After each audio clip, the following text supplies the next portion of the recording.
Hello, if I look vaguely like I was crying for 4 hours today due to some book-related trauma, it's because I was, and that is because today I finished and prepared my review for They Both Die in the End by Adam Silvera. I do want to put a bit of my bias out there. I have not read Adam Silvera before. I did not know his writing style before. This is the first book of his that I have read, but I've been excited about this book for about 2 months now.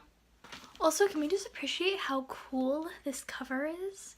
Because I love it and I'm going to display it on my shelf like every day. If you don't want spoilers, don't worry. I will do a complete section in this video. No spoilers, just some general synopsis, some of my general thoughts throughout. And then if you are down with spoilers or you've read this book and you really want to hear me rant about it, I will put a spoiler warning, and then after that, complete and utter book rants, biblio babbles with just no censorship of any spoilers of any type. This is set in the general trope of would you do if you were told 24 hours before you die that you were going to die.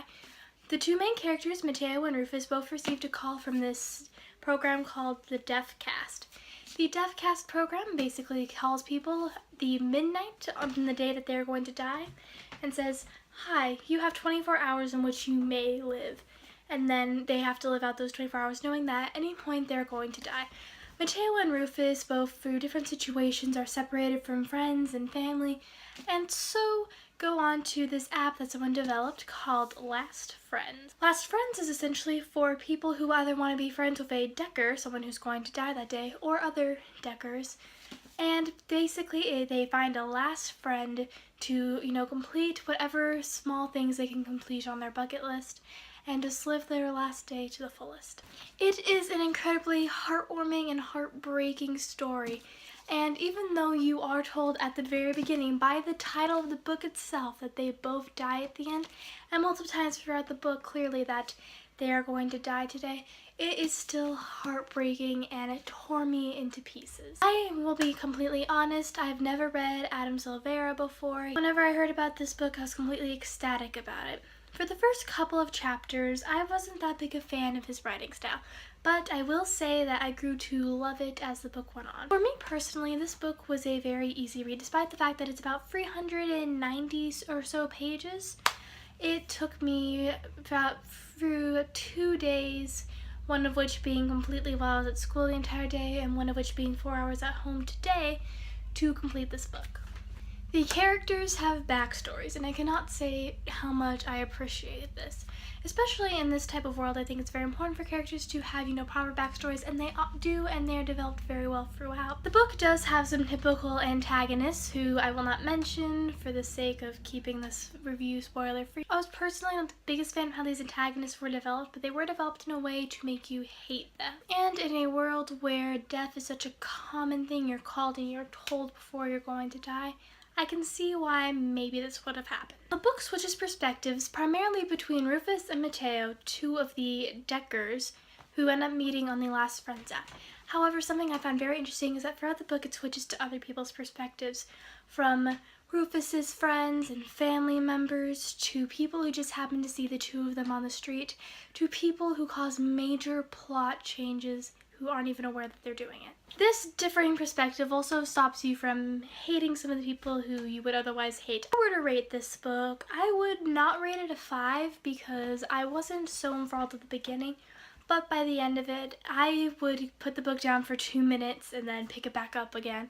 I was very interested in it by the end, so I'd probably rate it like a 4.5 out of 5.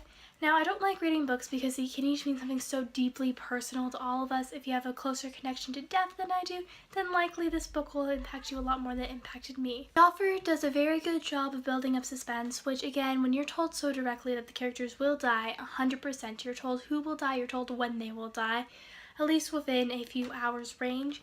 He does an amazing job of still making you interested in the story for other than just the beauty of the story reasons, for general plot reasons, for being so connected to the characters that you don't want to put the book down. And now for the spoiler portion of this video.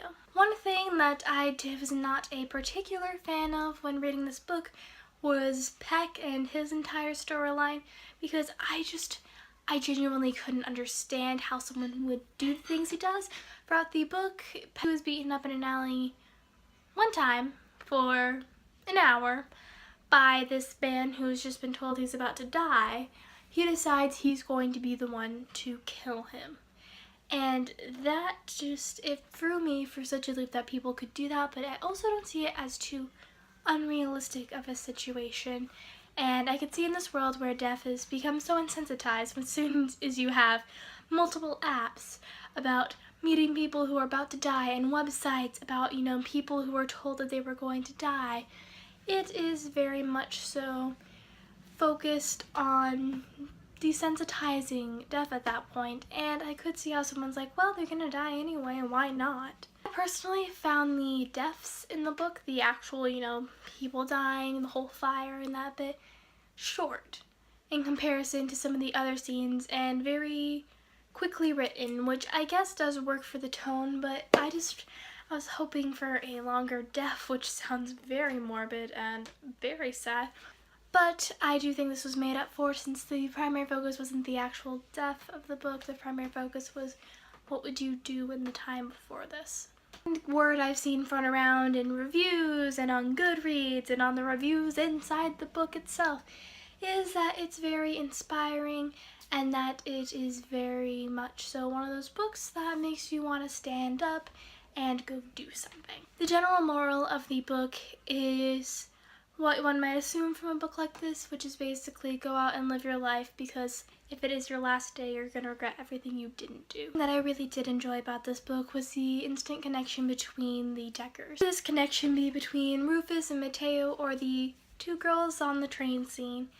It is just a very influential thing where I don't find it completely unrealistic. A big thing I have about these books, which are not necessarily fantasy, mostly contemporary, but parts of it are fantasy, is whether or not something will be realistic in that world, because I feel like that's a big implicator of both the writer's ability and the personality of the characters. The part that I found incredibly interesting when reading was the way that Adam Silvera developed the complete world around, you know, the Deckers and end days. There are many companies set up around either profitizing on the deaths of these people, or, you know, they provide services for these people. I think that's a very interesting polarization of between capitalism and morality. I'm not saying that there's anything between capitalism and morality that was intentionally put in the book. I thought that was a very interesting contrast between, you know, waiters where they insist, oh, you don't have to pay, you're dying today, the least we could do is give you food.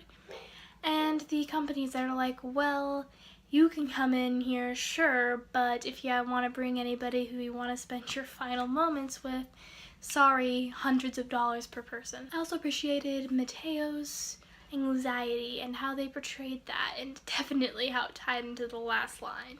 As for how the romance developed in the book, I sort of thought maybe this would be a romance book when I bought it, so I immediately thought I was jaded going into this. And then I read the first few chapters, I was like, oh, I guess it's, you know, not a romance novel, whatever. I was kind of hoping it wouldn't be a romance novel anyway. It worked out great for me. He does do a very good job of sort of slowly and then all at once, in a very John Green-esque fashion, writing the romance between the main two characters. I'm hesitant to say romance in this context because while there was a whole point made about love and developing quicker, it also seemed just to be how close you bond to somebody when you know there isn't time to play games or to think about it, and you just sort of have to do whatever the word takes you. Overall, my ending thoughts are I completely love this book for more than just its gorgeous cover and amazing premise. So that's it for this video. Remember to do things before it's too late, and I will see you next time. Bye.